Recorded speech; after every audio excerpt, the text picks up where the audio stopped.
بسم اللہ الرحمن الرحیم الحمد للہ رب العالمین وبہ نستعین والصلاة والسلام علی اشرف الانبیاء والمرسلین نبینا محمد وعلی آلہ وصحبہ ومن تبعہم بإحسان ودعا بدعوتہم الی یوم الدین. اعوذ باللہ من الشیطان الرجیم. انٹروڈکشن آف اسلامک سائنسز کا جو ہمارا یہ سلسلہ چل رہا ہے، اس میں آج ہم علوم القرآن کے موضوع کو ڈسکس کریں گے. علوم القرآن بھی ہمارے دین کے طلباء کے لیے کوئی نیا موضوع نہیں ہے، اس کے بارے میں سب نے سن رکھا ہے، اور لیکن جان بہت کم لوگوں نے اس کے بارے میں رکھا ہے. ایک بہت بڑا مسئلہ یہ ہوتا ہے کہ انسان کے اندر دلچسپی کسی فن کو سیکھنے کے حوالے سے اس وجہ سے بھی نہیں پیدا ہو رہی ہوتی کہ اس نے اس فن کی جو بنیادی تفصیلات ہیں، اس فن کے جو ذیلی مباحث ہیں، اس فن میں جو چیزیں داخل ہیں، ان کو بھی کبھی تفصیل سے دیکھنے کی زحمت نہیں کی ہوتی. بس نام سن رکھا ہوتا ہے اور نام کے بارے میں پھر کچھ الگ الگ قسم کے تصورات ذہن میں پیدا کر رکھے ہوتے. علوم القرآن بھی انہی موضوعات میں سے. مثلا اگر ایک شخص علوم القرآن کی ذیلی مباحث کو اگر صرف پڑھ لے، ان کے نام جان لے کہ اس میں کیا کیا چیزیں ڈسکس ہوتی ہیں، تو اسے اندازہ ہو کہ قرآن کریم کے طالب علم کے لیے اس فن کی کتنی اہمیت ہے، اس علم کو جاننا قرآن کریم کے طالب علم کے لیے کس قدر ضروری ہے، اور اس کو نہ جان کر قرآن کریم کو سمجھنے میں وہ کس قدر غلطیوں کا شکار ہو سکتا ہے اور کس قدر غلط فہمیوں میں جا گر سکتا ہے. اسی طرح جو ہے وہ علم اصول الفقہ ہے، علم حدیث ہے، اور باقی بھی جتنے تخصصاتی علوم ہیں، ان میں یہ معاملہ ہے کہ انسان جب کوئی فن سیکھنا چاہ رہا ہے، کوئی علم حاصل کرنا چاہ رہا ہے، تو پہلی چیز یہی ہے کہ وہ اس علم کے جو مباحث ہیں، اس کی جو ایک مجموعی اور کلی تصویر ہے، اس کو سمجھنے کی کوشش کرے. اس کو جب وہ سمجھنے کی کوشش کرے گا، ان موضوعات کو جب جانے گا، تب اس کے لیے اس فن کو سمجھنا آسان ہو جائے گا. تو ہم اسی لیے علوم القرآن کے موضوع کی جو آؤٹ لائن ہے وہ آپ کے سامنے رکھتے ہیں، تاکہ آپ کو معلوم ہو جائے کہ اس میں کتنے جلیل القدر اور کتنے بہترین موضوعات شامل ہیں. تو یہ جو علوم القرآن کا جو موضوع ہے، اسلامی علوم میں جو اب ایک مستقل حیثیت اختیار کر گیا ہے، اس کے تحت کون کون سے مباحث آتے ہیں، ذرا ہم ان پر ایک روشنی ڈالتے ہیں. پہلی چیز تو آتی ہے کہ علوم القرآن کا تعارف. اس میں علوم القرآن ہے کیا، جو آؤٹ لائن ہے ہمارے آج کے لیکچر کی، جس میں ہم گفتگو کریں گے جن عنوانات پر. سب سے پہلے تو ہم یہ بیان کریں گے کہ علوم القرآن ہے کیا، پھر علوم القرآن کی مختصر تاریخ کہ یہ علم، اس کا مستقل آغاز کب ہوا، یہ علم کن کن مراحل سے گزرا، اس کی اہم اہم کتابیں کیا کیا ہیں، کون کون سی ہیں. پھر اسی طرح علوم القرآن اور دوسرا جو ایک علم ہے، علم اصول تفسیر، ان دونوں کا آپس میں ریلیشن کیا ہے، ان دونوں کا باہمی ربط کیا ہے، اس کو بھی جاننے کی کوشش کریں گے. اسی طرح پھر جو ہے وہ علوم القرآن اور اصول تفسیر کی اہم کتابوں پر بھی ہم مختصر نگاہ ڈالیں گے، اور علوم القرآن اور اصول تفسیر کی مزید اہمیت جو ہے وہ بھی بیان کریں گے. اور پھر ساتھ میں جدت پسندوں، مستشرقین نے اور دین کی نئی نئی تعبیرات روز بروز کرنے والوں نے اس فن کے ساتھ کیا کیا ستم ڈھائے ہیں، اور اس فن کو نہ جاننے کے نتیجے میں کن کن غلطیوں کا شکار ہوئے ہیں، ان پر بھی ہم تھوڑی سی روشنی ڈالیں گے. اور پھر ہم ساتھ میں تفسیر کی کچھ کتابوں کو بھی آپ کے سامنے مکمل تفصیلی طور پر رکھیں گے، اور ان کے پڑھنے کا طریقہ بھی آپ کو ہم سمجھانے کی کوشش کریں گے. تو یہ تو ہو گئی آؤٹ لائن ہماری. اب ہم پہلے باب پر آ جاتے ہیں، جو ہمارے آج کے سبق کا پہلا باب ہے کہ علوم القرآن کا تعارف اور علوم القرآن کے اس فن کے ذیلی مباحث. تو دیکھیں کہ علوم القرآن کے جو ذیلی مباحث ہیں، اگر ان کو ہم آپ کے سامنے رکھ دیتے ہیں تو آپ کو سمجھ میں آ جائے گا کہ اس کی ڈیفینیشن کیا ہونی چاہیے.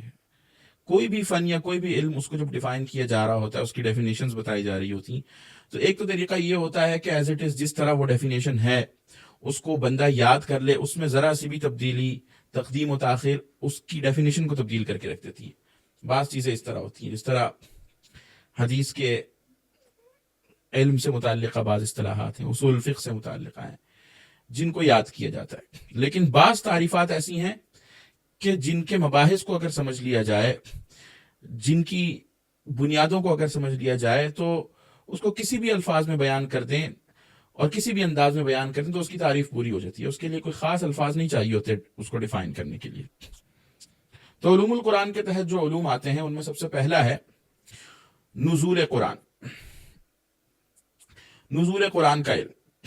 اب نزول قرآن علوم قرآن کا ایک بہت اہم موضوع ہے کہ انسان یا دین کا طالب علم، قرآن کا طالب علم نزول قرآن کے موضوع کو تفصیل سے سمجھے۔ اب دیکھیں یہ بات غور سے سمجھنے کی ہے کہ نزول قرآن کے تحت کیا کیا چیزیں آتی ہیں۔ نزول قرآن کا جو مبحث ہے اس میں پہلی جو چیز آتی ہے وہ ہے اسباب النزول، کہ اب جو قرآن نازل ہوا ہے، قرآن کی آیات جو نازل ہوئی ہیں، صورتیں جو نازل ہوئی ہیں، ان کے نزول کے اسباب کیا تھے، پہلی چیز۔ دوسری چیز جو نزول قرآن کے چیپٹر کے تحت آتی ہے وہ ہے مکی اور مدنی کا تعارف، کہ مکی اور مدنی کو ڈیفائن کس طرح کیا جائے، کس طرح معلوم ہو کہ یہ صورت مکی ہے، کس طرح معلوم ہو یہ صورت مدنی ہے، اس کی کیا علامات ہوں، اور پھر کتنی صورتیں مکی ہیں، کتنی صورتیں مدنی ہیں، یا کتنی آیات مکی ہیں یا کتنی آیات مدنی ہیں۔ پھر ایک اور چیز جو ہے وہ احرف سبع، 7 جو قرآن کریم کی تلاوت کے انداز ہیں، اس کے حوالے سے ایک طالب علم جانے، اس کے حوالے سے اس کو آگاہی ہو۔ احرف سبع جو 7 موڈز ہیں قرآن کریم کی تلاوت کے، اس کا بہت سارے لوگوں نے انکار بھی کر رکھا ہے، اور یہ ایک بہت بڑا تفصیلی مبحث ہے کہ قرآن کریم جو ہے وہ 7 تلاوتوں میں 7 انداز کے مطابق جو ہے وہ پڑھا جا سکتا ہے، اور اس میں بہت سی احادیث بھی ملتی ہیں، اور یہ بڑا تفصیلی موضوع ہے جس پر بہت سے دلائل سمجھنے کی ضرورت ہے۔ اگر اسے نہیں سمجھتا ہے ایک طالب علم تو بہت ساری غلط فہمیوں میں پڑ جاتا ہے۔ آج ہمارے دور کے اندر بہت سے جدیدیت زدہ افکار، بہت سے اورینٹیلسٹ اس پر اعتراضات اٹھاتے ہیں کہ یہ ثابت ہی نہیں ہے، اور بہت تفصیلی بحث اس حوالے سے موجود ہے۔ پھر ایک اور چیز جو ہے وہ قرآن کریم کے نازل ہونے کی کیفیت، کہ کیسے نازل ہوا ہے قرآن کریم، کن حالات میں نازل ہوا ہے، کن کن مراحل سے گزرا ہے، یہ ساری چیزیں نزول قرآن کی مبحث کے تحت آتی ہیں۔ تو یہ پہلا مبحث ہو گیا علوم قرآن کا۔ دوسرا مبحث علوم قرآن کے اس فن کا کیا ہے؟ جمع قرآن کا علم، جمع القرآن، علم جمع القرآن۔ قرآن کریم کو جو کمپائل کیا گیا ہے، اس صورت کے اندر جو جمع کیا گیا ہے، کس طرح کیا گیا ہے، اس کے کیا مراحل ہیں۔ اس میں سب سے پہلی چیز تو آتی ہے تدوین المصحف، کہ قرآن کریم تو تھوڑا تھوڑا نازل ہوا، پہاڑوں، چٹانوں پر، چمڑوں پر، اوراق پر لکھا جاتا تھا، تو یہ مصحف کی صورت میں کن کن مراحل سے گزر کر آیا، اور مصحف کون کون سے عہد نبوی میں موجود رہے، قرون اولیٰ کے اندر موجود رہے، اور پھر کیا ایسے حالات پیش آئے کہ قرآن کریم کو ایک مصحف کے اندر جمع کرنا پڑا۔ اس کی تاریخی ترتیب بھی پھر اس میں آ جاتی ہے کہ یہ مصحف تاریخی طور پر جو ہے وہ کس قدر، کس حال کے اندر، کس وقت مرتب ہوا۔ پھر اس کے بعد ایک اور چیز آتی ہے رسم المصحف الشریف، رسم المصحف، یعنی اس کے جو انداز کتابت ہے مصحف کا، اس کو جس انداز سے لکھا گیا ہے، یہ انداز کہاں سے آیا، اس انداز میں کس طرح لکھا گیا اور کیوں لکھا گیا۔ تو قرآن کریم جمع کیسے ہوا، قرآن کریم کی کتابت کس انداز میں ہوئی، اور کب کب ہوئی۔ اس میں جو جو عوامل اور جو جو عناصر شامل ہیں ان کو جمع القرآن کے اندر پڑھا جاتا ہے۔ تو 2 چیزیں ہو گئی ہیں۔ پہلی چیز کیا ہو گئی ہے؟ نزول قرآن، اور اس کے تحت جو جو مباحث آئے وہ ہم نے بیان کر دیے۔ دوسری چیز ہے نزول قرآن، نزول قرآن کے تحت کیا کیا مباحث آتے ہیں وہ بھی ہم نے آپ کو بیان کر دیے۔ تیسری چیز یا تیسرا باب جو علوم قرآن کے تحت آتا ہے وہ ہے علم القراءات، علم قراءت، قرآن کریم کو پڑھنے کا انداز، کہ قرآن کریم کو پڑھا کس طرح جائے گا۔ اب ایک شخص نے یہ بات سمجھ لی کہ قرآن کریم نازل کیسے ہوا، پھر یہ بات بھی سمجھ لی کہ قرآن کریم جمع کیسے ہوا، اور پھر اس کو لکھا کیسے گیا، مرتب کیسے کیا گیا، اس پہ جو اعتراضات وارد ہوئے اس کو بھی ایک طالب علم نے قرآن کے سمجھ لیا۔ تو اب اس کو پڑھنا ہے، اگلا مرحلہ لازمی سی بات ہے۔ تو پڑھنے کا انداز کیا ہوگا، اس کے تحت کون کون سے مباحث آ جاتے ہیں۔ اس میں سب سے پہلی چیز آتی ہے فن تجوید، یعنی علوم القرآن ایک اتنا بڑا جامع موضوع ہے کہ اس کے تحت ایک ایک جو باب آ رہا ہے وہ باقاعدہ اب مستقل فن بن چکا ہے، اس کی اپنی بنیادیں واضح ہو چکی ہیں، اس پر کتابیں لکھی جا رہی ہیں۔ تو آپ اندازہ لگا سکتے ہیں کہ تجوید پر کتنا کام ہو چکا ہے۔ تجوید ایک فن ہے۔ قراءات کی اقسام، کہ کس کس انداز میں جو ہے قرآن کریم کو پڑھا جا سکتا ہے۔ قراء کے طبقات، یعنی جو